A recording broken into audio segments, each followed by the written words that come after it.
What does it mean to be engaged in today's workplace? How do we inspire, inform, and connect a working community? How do we build a culture of irreplaceability, trust, and listening to keep people on board and rowing together? Welcome to Post-COVID Leadership Advice. This series is all about building a workplace culture where people feel heard, supported, informed, and connected. This is a roadmap for leaders at any level, at any organization. Hello, welcome to Post-COVID Leadership Advice. I am your host, Fiona Passantino. I am a workplace culture, engagement, and communication specialist. I love helping leaders and teams work better together, and I like watching professionals level up in general. So today we're going to be talking about rebels, managing them, who they are, what they need. These are the difficult people that we have. We all have one or more. We're in the place that we work. So these are these kinds of brash high performers, the guys or girls with a big mouth, a fountain of radical ideas who is constantly pushing back against the status quo, bending the rules, ignoring advice, doing things his own way, sometimes emotional, intense, stubborn, takes a lot of your time, can sometimes upset others. And if you are this person's boss, sometimes you wish that they would just quit. It would just be easier for everyone if these people would just go away. But they often don't because they are extremely passionate. They bring something special to the workforce because they sometimes can be a fountain of energy. They have a lot of ideas. They often are very, very committed to their ideas, and they have this kind of passion that can be magnetic. And if this is positively channeled in the right way, these rebels can be your best friend and your most loyal supporters. So I have a few ways to understand these people, unlock their value, and make them your very, very best friends. So these people are basically all around us. And we have to understand that the culture of a lot of these large corporations are dead set on conformity. Conformity is rewarded. Conformity is the rule. And when people are different from these molds, the tendency, the easiest way to deal with them is to simply quash them back into place and do things the normal way, follow the rules. However, if we do this, then we are setting an example that not everyone is welcome at this place of work. Because these people are natural innovators. They see solutions to problems that nobody even knows are out there. And they are even starting to solve them, even when we can't even see where to start with them. They can become on fire with a certain vision. They push through obstacles just to make things happen because they're that committed to it. They like to bring about change. They are really inspired when they plant the seeds to set the stage for transformation. That's what they're aiming for. They are unafraid of risk. They speak the truth, even when no one else dares open their mouths, even when the truth is obviously out there. They are usually the ones to get right out there and say it. And this is a very powerful thing. This is an important role. Somebody has to say the thing that needs to be said sometimes, because we all like to put our head in the sand and ignore things that we know are big problems. They also really can work very hard. They can put everything in when they believe that they are working towards a goal that they stand behind. And just as easily, these people can disengage. They can switch off. If they feel that they are not being valued or misunderstood, then these people can very, very significantly switch off and go to work elsewhere.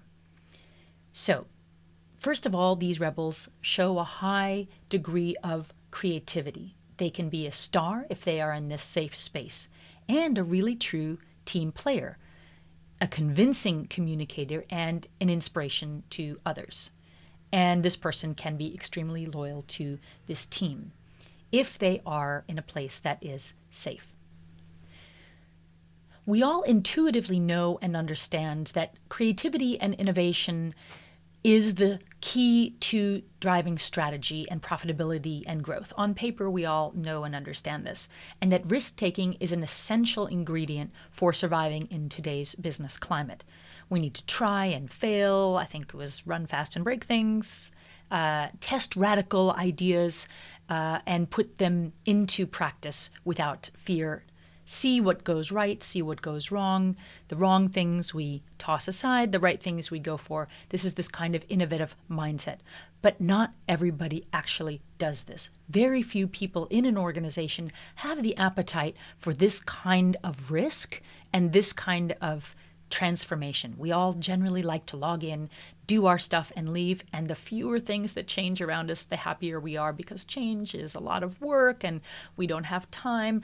But the rebel loves change. So they will be the first ones, if they are convinced, to grab and adopt this new way of working or this new process if they feel this is right and if they feel that they've had a hand in building it. So they will generally start their new job full of enthusiasm, willing to play ball, absolutely a team player, but they do need some protection because the corporate structure, the way it is built now, will grind this person down over time. These people start bright and fresh, and then over time they begin to wilt. And this great energy that they have just evaporates as they feel like all their hard work and all of their ideas are just unappreciated. Then they become disengaged and despondent. So the best time to reach out is right at the beginning, right when they onboard, right when they are getting to know their teams, because very often they will need protection from the team that they are joining, from the manager, from you, because these people are very likely misunderstood also when they are new. So the key to understanding your rebel is to first understand what kind you have, because there are some different types. There are some dissenters and challengers, and those are not really the kinds of rebels I'm talking about. These are just people who are a pain in the butt, and they just want to pick on everyone, be negative, mask their own underperformance by bringing other people down. And they push back out of frustration. Maybe they have a bruised ego. Maybe they're trying to settle a score. They like to demotivate, but this is not the kind of person we're talking about. This is not a creative rebel. This is just a colleague who's a pain, and every organization has quite a lot of those as well. Hopefully not too many. But the best way to find out what kind you have is first to listen. What is he saying and what is he not saying? Is he offering positive new approaches to fixing certain problems or just lashing out? And is he driving dissent? Is he sticking to a consistent set of core values or just going all over the place? So be aware of his body language. Make sure that when he is interacting with others that you are observing all of this, and this will give you a clue as to what type they are. You know it instantly when you leave the conversation inspired and full of ideas. Then you know, you've got one of those kind, and those are the good kind. You can also ask the people that work with him what they think when they're not around, and just have a very kind of quiet, not too in-depth mini 360 when he's not around, just to feel out how he's getting on. How are you interacting with him? Is he listening to your ideas? Because creative rebels often do not listen to others. They often are so excited about their own ideas that they just plow ahead, and they often miss that step of listening. So sometimes if your rebel is causing a bit of negativity in the team, make sure he sees what he's doing. So step 2 is just showing the effects of some of his actions, because he's full of passion, he's full of commitment, but he's not as good as accepting compromise. So this person will need quite a bit of coaching. And if he's negative about another colleague's work, gently remind the person that it's not really the nice thing to do to publicly shame another colleague that you think is not doing a good job. I, the boss, think this person is doing just fine. Thank you very much. So in the future, don't worry too much about being negative. You can do that in private to me, and we can take it from there. Tip 3 would be to give your rebel a big challenge. He will light up like a Christmas tree if he can sink his teeth into something big. An ambitious project, some tight deadlines, some clear objectives, and some things that are on and off the table. So for these big things, you will need some frequent status updates and make sure that he knows to signal right away when he gets stuck rather than fight it out on his own. These creative rebels very often like to struggle alone rather than ask for help because they don't want to bother people, or they feel like they shouldn't need to ask for help, that they're so powerful that they can do everything alone, but they sometimes need help asking for help. Tip 4, be his client, not his boss. And this is a good one because a lot of times creative rebels are their own bosses. They are freelancers, they're independents, they're entrepreneurs, they run their own businesses. This is the natural habitat of a creative rebel, but not all of them find their way in this space in their working world. So very often they are in a corporate structure and they're working for a boss. However, if you understand that the creative rebel is at home as an entrepreneur, then you can treat them like one. So ask to share their vision with you. Ask him to pitch, bring you over to their side, and help him refine the pitch. Make him pitch a few times. You can shoot it down. But make sure that you treat him like a supplier, like you're the client rather than you're the boss, because a lot of times these rebels do not respond well when they are told what to do. They should be given tasks, objectives, and goals, and then given as much freedom as you are comfortable giving for him to come up with this stuff on his own, together with others. Tip number 5, be honest and be clear. So when he's pitching his plan, don't agree unless you really agree. Because if you nod your head or even give the slightest body language indication that you like the idea, that's all he needs to run off like a runaway train and make it so. And you don't like the idea, be super clear about it. And make sure that this tight business case doesn't have any holes. So don't be nice. You can be honest. Don't fill his sails with false praise. Don't be vague. Don't be kind of wishy-washy. It's a yes, it's a maybe with some work, or it's just a no, and we're going to try again next year. If it's a yes, then you really stand behind it. Then you defend this idea, you defend it to his peers, and you clear the way, make sure to remove all the obstacles, and let him run at it with all his strength. So you have to be abundantly clear, straight to the point. There should be no room for any negotiation or any interpretation of what you want. Number 6, coach this rebel on politics, office politics. This is not the rebel's strongest suit. They can get frustrated with the ins and outs and the mundane office politics, the whims of big egos, and the many points of view of stakeholders that will water down these exciting, bold ideas. And this vision that he once pitched to you will definitely get mauled along the way on its way to execution. It will be a little watered down, a little dumbed down, it'll be weaker, but this is still a win. And I think as long as this is very clear, hey, this is still a win. I know it's not exactly what you were hoping for, but let's still go ahead with this anyway with a few minor tweaks, and then he will understand.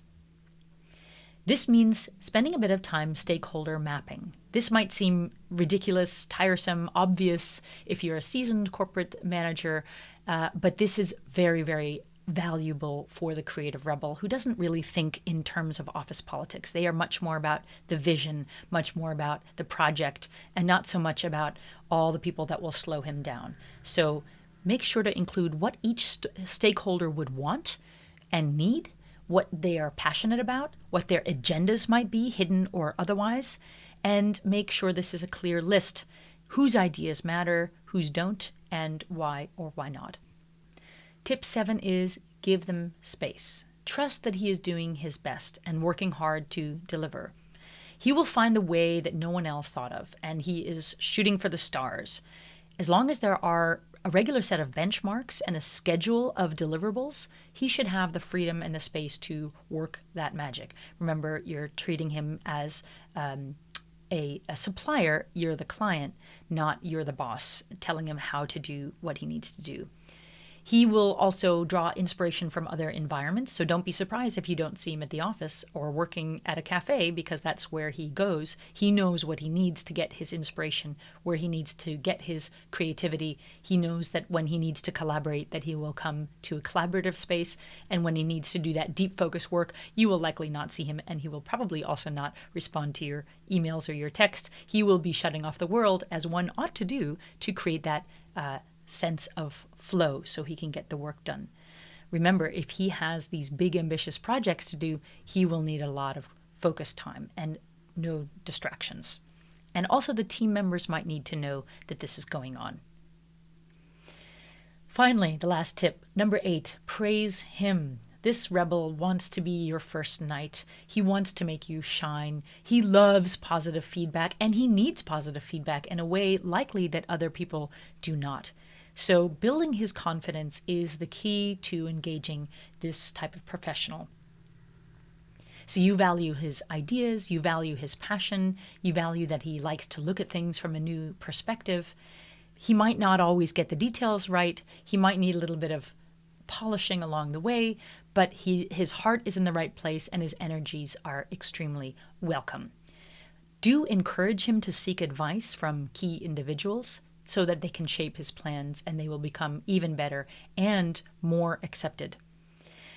And if you have to give negative feedback, which of course you do, and that's part of life, it should be delivered in this sandwich format, which is you start with a positive statement, then that's the bread, and then you kind of encase it in the bad news. We can call that the meat. And then that's delivered in a constructive, impersonal way, real and clear. And then another bit of bread at the bottom that says, and in the end, you do a wonderful job with X, Y, and Z. And then please, if you have to do this, don't do this in front of other people, because all criticism is taken personally, because so much of the work that he does is coming from this very personal space from inside. And criticism means you are, by definition, criticizing him personally.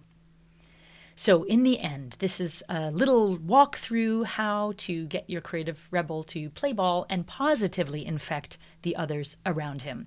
And this raises the bar for the entire team. We want the team to feel comfortable taking risk. We want the team to look at challenges in a new way. We want them to be ambitious and step up for large projects, and that all ideas are welcome here. Questioning how things are done is fine. And innovative organizations that include risk-taking in performance evaluations is also the key to capturing this entire mindset. Sometimes others will have to be asked what they think need to change. This is kind of rebelizing the rest of the team. What around here do you think should be done differently or better? And it shows the rebel that he is in a safe, supportive space. So are you the rebel? Are you the professional? And you know that you have this effect on others, and this speaks to you. I hear you. Your life is not easy, because that is my life too. Your approach can be very threatening to others without your even being aware of it. You feel misunderstood, you feel out of place, but your authentic self is there for you, even if you're in hostile terrain. Just be aware that you might have this impact on people, but be brave. You have this inner radical voice, and this can guide you where it needs to go. You cannot pretend to be someone you're not. It just won't work, and you will destroy your brain. The cognitive load that you will need faking who you are will make you dumber and exhausted. So choose your battles. Hang back if it's not important to you. You don't have to fight over absolutely everything. Some of your ideas are worth rocking the boat for, and some are not. And usually, if things go badly, you are the one who pays the price. Find some allies, build a network, be very aware of the feelings of others and the threat that you pose without being aware of it. Visibly, actively, authentically listen all the time.